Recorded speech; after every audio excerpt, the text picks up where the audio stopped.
Since 1946, the United Nations Education, Scientific and Cultural Organization, UNESCO, has been central to improving global literacy, which is now part of the United Nations Sustainable Development Goal Program, adopted in 2015. The 8th of September is marked as UNESCO International Literacy Day. What is the significance of the day? What role does literacy play in nation building? And what are the factors that hinder literacy development in Nigeria? This is our focus on Panorama today. I am Jummai Yusuf.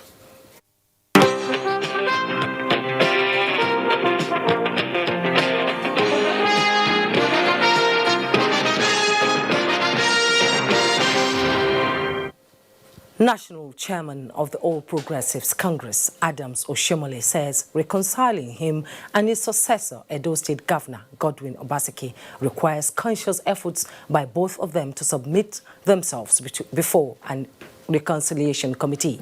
Addressing journalists in Abuja, Oshiomhole blamed the administration of Edo State Governor Godwin Obaseki for its departure and refusal to build on the foundation for good governance laid by his administration for 8 years. I think what is at stake is not about me or Obaseki. It's about what is right, what is wrong, what is moral, what is immoral, what is lawful, what is unlawful. And I'm happy that 4 governors offered to join us to hold that kind of meeting because they, being ranking governors, they know the danger of a faction. I cannot decree it. I can't command people, go this way, don't go this way. But once we have built peace and we restore unity and internal cohesion within the party, the governor will have no problem whatsoever. But to think that you just take photo opportunity, tantamount to settlement, I'm out to self-deceit. I don't deceive myself. I think that we can talk through this issue. There is nothing fundamental, as you can see, about them.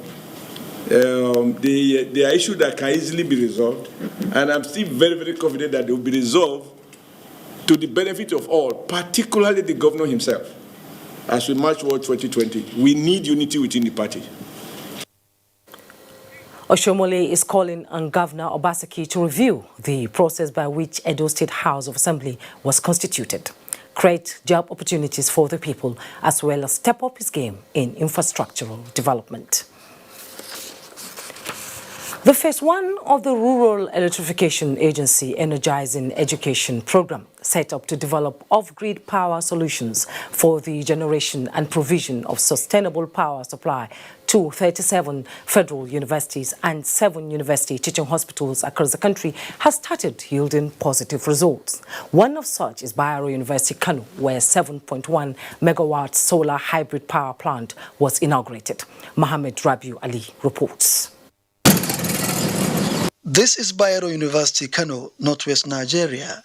But over the years, the university has been grappling with perennial power supply until the coming of the present administration, which provides an opportunity of sustainable power supply to 37 federal universities and 7 university teaching hospitals across the country. The inauguration of 7.1 megawatts capacity solar hybrid power plant at the Bayero University, Kano, will provide uninterrupted power supply. If you may have what students are saying actually in the rooms, in the hostel, is something very, very encouraging. Because now that there will be power supply in the hostel, no need to go to street lights to read. This project actually is marvelous. It's amazing because it's the largest in Africa. Yasmin Mukhtar is one among 20 famous students that have participated for STEM internship program. The internship has been of so much importance to me because I have now learned to explore and read more about my course and to appreciate it. I have now so much passion on power systems engineering, which I didn't have before.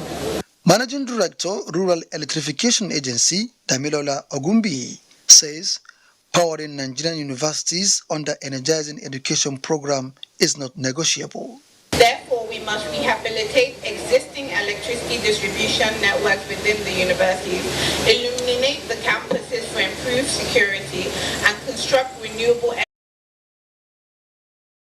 Analysts have identified proliferation of schools, poor funding, and poor infrastructure as some of the challenges bedeviling Nigeria's education system.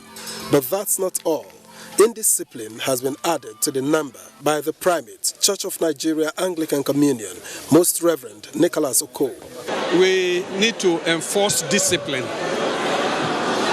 because before exam is set, it is leaked already and people copy. So if Nigerians want to really have quality education, we must enforce discipline in the home, discipline in the school. Any teacher or lecturer who is known to have leaked exams must be dealt with summarily. In Abuja, Victor Azu, NTA News. And joining me in the studio to talk more on the International Literacy Day is our guest, Dr. Adamu Jato Noma, Director, FCT Universal Basic Education Board. You're welcome to Panorama. Thank you. Let's begin with the distinction between literacy and education, and what role does education play in nation building? Thank you very much. When you say education, you are talking about those processes that are involved in the transformation of any human being so that he or she becomes a useful member of the society. But literacy is just an aspect. It's just that one aspect that you give to somebody so that that person will become a useful member of the society. That is the ability to be able to read and write. That is literacy. So it is just an aspect of education. So what does it play in nation building? Oh, it is very, very important. You can imagine if you can imagine somebody who cannot read and write. Now, give him anything, you will not be able to give interpretation. Even road signs, communication, he cannot write letter, you can't do anything. The only means of communication is just through verbal. Apart from that, you will not be able to say anything. There are so many things that you don't need anybody to tell you do this. You can go through what is written and you read it up on your own and you'll be able to understand. So there is a need for everybody to be able to read and write so that he will be a very useful member of the society. Stakeholders in the educational sector has always advocated for training and retraining of teachers. So what are the factors that hinder literacy development in Nigeria apart from that? Well, I think maybe people are not really paying attention to that. You see, there is this slogan in the adult literacy program that everybody should endeavor to teach one.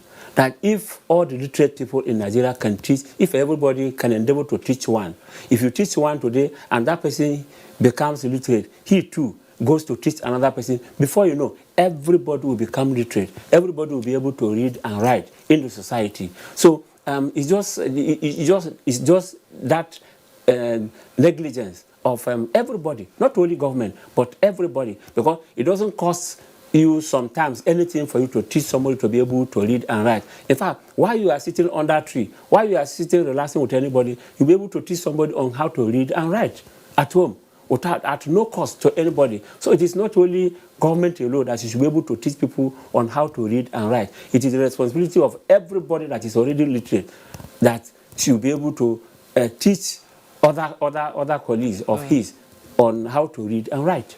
Exactly. So, there's English is our official language, and some people say the language barrier is not really improving literacy in Nigeria. Like topics or lessons should be taught in our mother tongue. What's your take on that? When we are talking about literacy, language shouldn't be a barrier. But we know that, when you are talking about, literacy in multilingual society like ours, sometimes you see it as a problem. See it as a problem because, we have adopted, for instance, in Nigeria, English as our lingua franca, while we have so many other languages. Other languages are dying, but how many people speak their own local languages in their own families, in their own homes? No, very few people, very few people. There are so many tribes in Nigeria today that, in fact, especially the educated people, the elites, they speak English or pidgin English in their houses. So the issue of local languages does not come. So you find out that people, very, very few people will be able to read and write in their own local languages. Very, very few. I was just mentioning elsewhere yesterday that somebody is conducting a research to see how many people communicate, even using social media, in their own local languages. And that person is already telling us that what he has discovered is that majority of Nigerians, they either write text messages either in English or pidgin English, except very few in the north where Hausa is used. But even in the Southwest, where there are most educated people, where we find most educated people in Nigeria, when they even send text messages, they don't use their local languages. It is either English or Pidgin English. And of course, in the Southeast, that one is not anything. It is almost not there at all. They either use English or Pidgin English. So what has been done to encourage learning and teaching our various mother tongues in Nigeria? Well, for us as teachers, it is we are doing the best we can to make sure that all languages are given that opportunity. But just as I say, it starts from the home. People, you bring children who come from their homes and they don't even understand their own languages. How can you come to school and say you want to teach them that language? It is very, very difficult. What we do in school, we build on what is already taught at home, what children are learning at home. You come to school, we now build on what you are learning at home.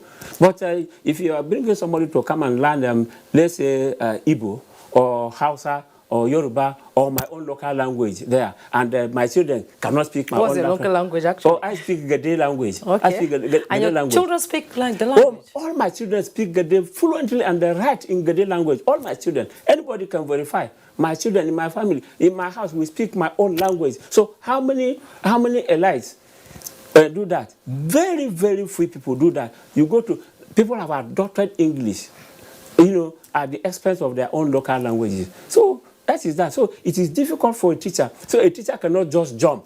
Children now come to school and now they say, okay, we are going to learn social language today in the school. It doesn't, it won't work. So how can Nigeria improve on its literacy statistics, saying the fact that millions of children are out of school, especially the girl child? Well, we just have to make sure that we make the education very, very accessible, affordable to everybody. And for instance, in FCT, what we are doing to make sure that education is very, very accessible and affordable to everybody is to make sure that every community in FCT has a school. In fact, in FCT, we are not only talking about sending children to school, we are taking schools to the children. So we are not only saying go to school. No, we are not sending school. We are not taking school to their doorstep. I don't understand. Can you explain? Well, what we are trying to do is that we are not only going to campaign or come out and go to school. No, you don't need to go to anywhere. The school is already at your doorstep. That's what I'm saying. That in every community, we make schools accessible and available to them. And we are trying as much as we can that schools in FCT are accessible and affordable to everybody. That's and of good quality. Yes. And the 2019 theme of International Literacy Day is literacy and multilingualism. Does multilingualism promote on preventing literacy in Nigeria? Well, just as I said before, you found out that how many people, even the elites, how many people can write in their own language? Very, very few people, because they don't speak it. So if you don't know how to speak your language, how can you even write in your own language? It is very, very difficult. Even the elites, you find out. So you find out that it is very, very difficult for us to begin to say we are, trying to promote, local languages in our school. It's difficult. But I want to tell you that even where in schools, where the local languages, for instance, the Hausa, Igbo, and Yoruba are even made compulsory, how many, at the end of the day, how many children registered that at the WAEC and NECO level? Very, very few people. They study them because they are made compulsory. But when it comes to now sitting for the final exam, they drop them out. Thank you so much for your insight on the theme for the 2019 International Literacy Day. Thank you. I've been speaking with Dr. Adamu Jatto Noma, Director, FCT Universal Basic Education Board. Thank you so much for coming. Thank you very much. We'll take a break right now. Panorama continues right away. The struggle for independence had been a long and tough one. Our founding fathers and compatriots sacrificed their comfort and even shed their blood. We cannot at this point in history afford to spirit away their sacrifices for immediate but temporary gains of today. Let us emphasize what unites and not what divides us. Working for the unity of purpose with a stronger vision for a better tomorrow. NTA, growing with the nation. Together, no matter where you come from, no matter your religion, we are one. Let's live together. Let's stop fighting each other. Let us live as one. It doesn't matter where you come from, your tribe or religion, man, woman or child. It doesn't matter who you are. Put Nigeria first. No matter where you come from, no matter your religion, we are one. Let's live together. How can we develop when we're always in crisis? Families have become refugees in their country. No matter our differences, show some understanding. No matter where you come from, no matter your religion, we are one. Let's live together. Nigeria, the only country we can train with remarkable potentials to excel. Let us believe in ourselves and change our attitude for the sake of our country and generations unborn. Let us revive our cultural values, which are our essence as a nation. Let us renew the spirit of patriotism and hope in our dear country. Do not take or give bribe. Be punctual always. No more African time. We can't expect to be global citizens and operate on African time. Join the queue. Insist that people are attended to on a first-come basis, no matter who they are or where they come from. Nigeria, good people, great nation.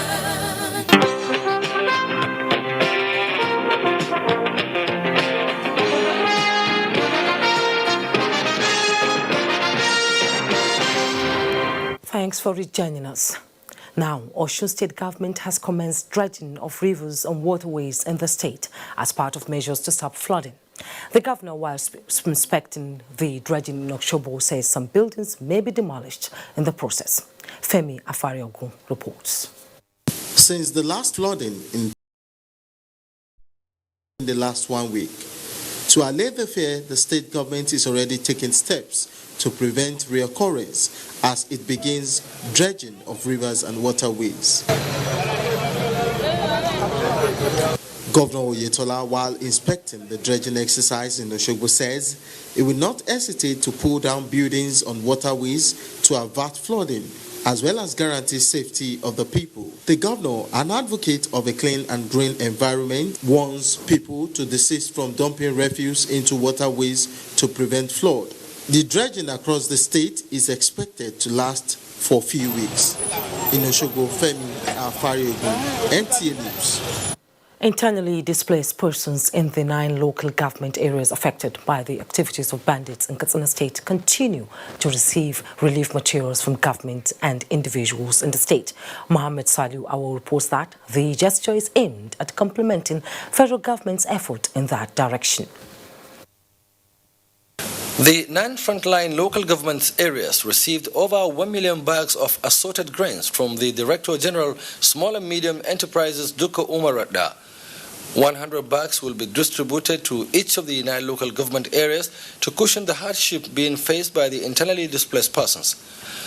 Receiving the donation, the district head of Bathari, Tukurma Azuruma, commended the federal government's commitment to end banditry in Katsina State. He said current effort of the Katsina State government is yielding positive results as relative peace is gradually returning to the affected communities. It is part of the duty on us to ensure that we sympathize with the people, and we try to give out whatever we can afford to give out to help the people that were dispersed from their villages. Some of the benefiting communities expressed appreciation to the federal government, state and philanthropists for their commitment towards achieving the last peace in the state. In Katsina, Mohammed Salis Awal, NTA News. For Serena Williams, history must wait again.